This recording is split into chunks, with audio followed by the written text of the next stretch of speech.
लोगों को पाखंड से, आडंबरों से बचाने, भ्रमों से निकालने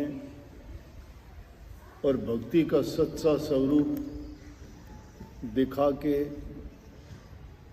उनको सुखी जीवन जीने के साथ साथ प्रभु भक्ति करने का रास्ता समझाया, बताया। लेकिन सब कुछ अच्छा करते हुए भी जब पलटू साहब ने दुनियादारी के लोगों को देखा और इतना कुछ समझाने के बावजूद भी जो सही रास्ते पर नहीं आते दिखाई दिए, फिर भी उन आडंबरों पाखंडों में पड़े रहे, झूठ कपट में लगे रहे, चोरी बेईमानियां नहीं छोड़ी, शराब कबाब का प्रयोग करते रहे, लोगों को परेशान करना, दुख देना, नीयत खराब करके अपनी ईमानदारी और सच्चाई से भटक के गलत रास्ते और गलत आदतें जिन्होंने अपनाई रखी, उनके प्रति उन्होंने कहा। बात तो ये कहते हैं, मन में तो उन्होंने ये सोची कि मैंने अनेक प्रकार के प्रयास करे लोगों को समझाने का, बताने का कि आप ऐसा ना करो, ऐसा करने से आपको दुख भी लगेगा और आपका जो कर्म होगा वो भी बिगड़ जाएगा। कर्म बिगड़ेगा तो कर्म फल बनेगा, कर्म फल बनेगा तो भोगोगे तो दुख होगा। जो समझवान थे, ज्ञानवान थे, वो लोग कुछ समझे, लेकिन कुछ लोग समझते हुए भी नहीं समझते, और जिनको समझाया जाता है कई बार समझ में आता है लेकिन वो उस चीज़ को अपना नहीं पाते। तो उनके प्रति उन्होंने बहुत अच्छा एक उदाहरण दिया और बताया कि भाई पलटू ने तो बहुत कोशिश करी कि लोग सुधर जाएं, लेकिन जब नहीं सुधरे तो पलटू क्या करेगा उनका। उन्होंने बताया कि जिस प्रकार से एक पारस पत्थर होता है, पारस पत्थर, और उसकी खूबी ये होती है अगर लोहा उसे छुआ दिया जाए तो सोना बन जाता है, और जब लोहे का सोना बन जाए तो उससे कितनी ज़्यादा कीमत, 1000 गुना कीमत बढ़ जाती है। लोहे की क्या कीमत होती है, सोने की क्या कीमत होती है। लोहा और सोना है क्या? पारस पत्थर क्या है? पारस पत्थर है प्रभु का नाम, प्रभु भक्ति। और लोहा कौन है? हमारे बुरे कर्म। अगर उन बुरे कर्मों से उस नाम से छुआ दिया जाए, नाम भक्ति की जाए, तो बुरे कर्म बदल के अच्छे कर्म बन जाते हैं, सोना बन जाता है। अगर उसका दोष क्यों माना जाए जब उसने तो अपना गुण था।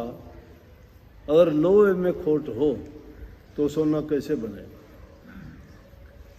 अगर लोहा सही मायने में लोहा है तो उसका सोना बन जाएगा। इसका मतलब यह है कि इंसान जो बुरे कर्म छोड़ना चाहता है, बुरी आदतों को त्यागना चाहता है, तो उसके लिए नाम पारस है। लेकिन जो छोड़ना ही नहीं चाहता तो इसका मतलब उसके अंदर खोट भरा हुआ है, वो पवित्र हृदय से नहीं जाता, वो अपना कल्याण और सुधार करना नहीं चाहता, उसकी लालसा, उसकी चाहना कोई और ही चीज़ होती है। इसलिए पलटू साहब कहते हैं तो वो दोष फिर वो लोग आके शिकायत करते हैं, संतों से कहते हैं कि आप तो कहते हो नाम भक्ति करने से पाप कट जाते हैं, आप तो बताते हो कि नाम भक्ति करने से इंसान के जन्म सुधर जाता है, आप कहते हो नाम भक्ति करने से आदमी की सब दुविधाएं खत्म हो जाती हैं, लेकिन हमारी दुविधा, हमने आपसे नाम या उपदेश भी लिया सत्संगों में भी आते हैं, हम सुनते भी हैं, सेवा भी करते हैं, और उसके बावजूद भी हमारे ये पाप कर्म क्यों नहीं कटे? इसका मतलब ये है कि उसके लिए दोषी गुरु नहीं है, संत नहीं। अपने कर्म को पहचानो कि कर्म करने में कुछ ना कुछ हमारी कमी है। हमने सच्चे मन से, सच्ची भावना से, पवित्र हृदय से, पूरी आस्था और विश्वास से उस नाम को अपने हृदय में नहीं रखा है, नहीं तो हो नहीं सकता।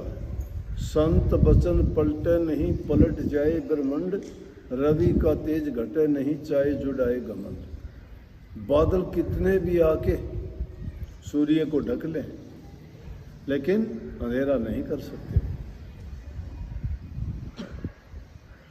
रवि का तेज नहीं घट सकता, सूर्य के प्रकाश को वो बादल रोक नहीं सकते, कुछ समय के लिए थोड़ा बहुत कम कर देंगे। इसी प्रकार से कहा कि संतों का वचन पलटता नहीं है। ब्रह्मांड बदल सकता है, लेकिन संत वचन नहीं पलटता। लेकिन उन लोगों के लिए तो नहीं पलटता, उन जिनके लिए विश्वास है, उनकी श्रद्धा है, जो गुरु के वचन को मंत्र मानते हैं और उनके कही आज्ञा के अनुसार काम करते हैं, तो उनके लिए तो वो ऐसे काम करता है जैसे पारस पत्थर लोहे को सोना बना देता है। और जो लोग हृदय में कपट रख के करते हैं, सुधार चाहते नहीं और देखा देखी सोचते हैं कि मेरा भी ये काम हो जाए, मैं भी सोना बन जाऊं, सोना नहीं बन सकता। उसका सोना बनने का तरीका है। अगर पिता पुत्र को डांटता है, गुरु शिष्य को डांटता है, पिटाई करता है, सुनार सोने की पिटाई करता है, लोहार लोहे की पिटाई करता है, उसी प्रकार से कुम्हार भी मिट्टी की पिटाई करता है। कितनी पिटाई करता है? उसकी इतनी पिटाई करता है जब तक उसमें लोच नहीं आ जाता, जब तक वो इस रूप में नहीं हो जाता कि उसको किसी भी तरह से मोड़ो वो उसी तरह मुड़ जाएगा। सुनार की भट्टी में गड़ा के उसको पीटता कूटता है, सुंदर गहने बनाता है। कुम्हार मिट्टी को पीट कूट के कितने अच्छे अच्छे बर्तन बनाता है। माँ बाप बच्चे को अच्छा चरित्रवान बनाने के लिए उसको डांटते हैं, फटकारते हैं और उनको कभी कभी थोड़ा सा सज़ा भी दी जाती है ताकि वो गलत रास्ते ना जाए। इसी प्रकार से गुरु भी शिष्य को सही रास्ते पे लाने के लिए थोड़ा ताड़ फटकार करता है। शास्त्रों में कहा है, लालेन बहुआ दोषा ताड़ेन बहुआ गुणा, यथा पुत्र से शिष्य ताड़ित न लालित। लाड करने में बहुत से दोष हैं, ताड़ने में बहुत से गुण हैं, इसलिए शिष्य और पुत्र को ताड़ना चाहिए, लाड नहीं करना चाहिए। लाड प्यार बिगाड़ देता है बच्चे को। बच्चों को स्वावलंबी बनाओ। इस प्रकार से जब गुरु की ताड़ मार फटकार जो सकता है शिष्य, तो समझो कि वो पारस से छू के, गुरु से छू के उसमें ज्ञान प्रकट हो जाता है, उसका अज्ञान चला जाता है, वो उसी भांति बन जाता है जैसे लोहा सोना बन जाता है। तो पलटू साहब कहते हैं कि मैं ये दुनिया की हालत देख के मुझे रोना आता है कि मैंने तो कोशिश ये करी कि उनको उसी प्रकार से मैं भी सोना बना दूं, उनको बड़े पवित्र रूप बनाऊं, उनको प्रभु भक्ति में लगाऊं, ताकि उनको ये जीवन भी सुखी भोगें और इस जीवन के बाद जो उनका परिणाम हो वो ये परिणाम हो कि वो सदा के लिए मुक्त हो जाएं या प्रभु के चरणों में जाके मिल जाएं, ताकि वो इस काल और माया के इस दुख भरी दुनिया में दोबारा से मुड़ के ना आए।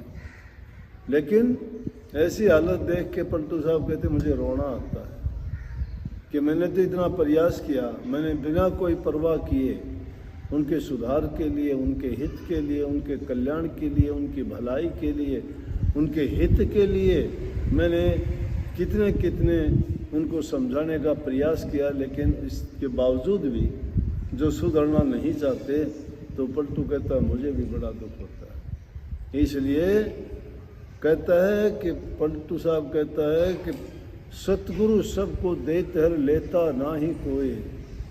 सतगुरु सबको देता है। सतगुरु कोई ये थोड़ा भेदभाव थोड़ा करता है कि आगे बैठने वालों को देकर पीछे बैठने वालों को ना दे। ये तो उनका अपना काम है, वो लेना नहीं चाहते। जो लेने वाला होगा वो कहीं भी पीछे से पीछे बैठ जाएगा, वो भी ले लेगा।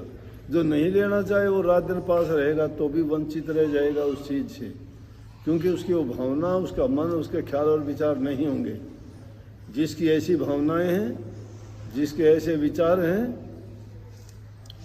जिसके ऐसी भावना जैसे विचार हैं, वही लोग पा सकते हैं। और जो संतों के पास जाके भी छल कपट बेईमानी और धोखा और झूठ का खेल खेलता है, उसको नरकों में भी ठोर नहीं मिलती। गुरु का कुछ नहीं बिगड़ता, क्योंकि संत तो पर हित के कारण, पर उपकार के कारण, जीवों के हित के लिए दुनिया में आते हैं। लेकिन वो लोग उन संतों की सादगी को, उनकी सरलता को, उनकी सत्यता को अगर मूर्ख मान लेते हैं, भोले मान लेते हैं, अज्ञानी और अनजान मान लेते हैं, तो समझो कि उन्होंने अपना कर्म फोड़ लिया है। वो समझते हैं कि गुरु को पता नहीं, वो समझते हैं गुरु जानता नहीं है, और फिर गुरु से धोखा करते हैं। उनको ठोर नहीं मिलती, उनको सज़ा मिलती है। इसलिए संतों के पास में जाके अपने हृदय का कपट खोल के रख दो। जो कपट खोल के रख देगा उसके सारे के सारे कार्य सिद्ध हो जाएंगे। और वहाँ जाके भी कोई धोखा करता है, मन में बेईमानी रखता है, हेरा फेरी और चालाकी की बात करता है, तो गुरु तो जानता है, लेकिन गुरु सबका पर्दा ढके रखता है। पर्दा नहीं उखाड़ता किसी का भी, किसी का पर्दा नहीं उखाड़ता, पता होते हुए भी दबाता है उसको। अगर उनका पर्दा उखाड़े तो दुनियादारों जैसी बात होगी वो, लेकिन ऐसा नहीं करते। क्यों नहीं करते? कि परमात्मा का गुण है, और संतों में वही गुण है जो परमात्मा के गुण है। परमात्मा जब किसी का पर्दा नहीं उगाड़ता, उसकी दुनिया में पापी हैं, चोर हैं, ठग हैं, लुटेरे हैं, कपटी हैं, रात दिन क्या क्या कुकर्म और उल्टे सीधे कर्म करते हैं, लेकिन वो किसी को बोलता थोड़ा है। उनको आज़ादी दे दी, कर ले, तुम तेरी चालाकियाँ कर, तेरे काम कर, कुछ भी कर। कोई शराब पीता है, कोई मांस मछली खाता है, कोई चोरी डाके डालता है, कोई हेरा फेरियाँ करता है, छूट दे दी उसको, करे जाओ, रात दिन कर।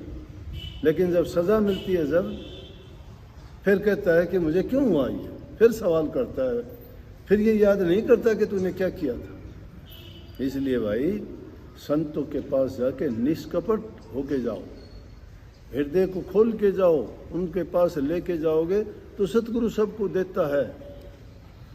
लेकिन लेने वाला होना चाहिए। जो लेने नहीं चाहते उनको कैसे वो गठड़ी उठवा दें सिर के ऊपर। जिनके पहले ही जिन्हें पाप की गठड़ी सिर के ऊपर रखी है, तो पुण्य की और नेक कर्मों की गठड़ी उसके ऊपर कैसे आएगी? फिर तो गीत गाते रही हो, गठड़ी छोड़ चला बंजारा। ये गठड़ी मनुष्य शरीर है, और इसमें आदमी खोटे मंदे कर्म करके पाप की पोट बांध के सिर के ऊपर लेके जाता है। तो पलटू साहब ने शिक्षा दी है, भाई अगर संतों के पास जाते हो तो उनके गुण ग्रहण करो, वो जो उपदेश करते हैं उसको अपनाओ, तुम्हारा जीवन सफल हो जाएगा। सबको आशीर्वाद।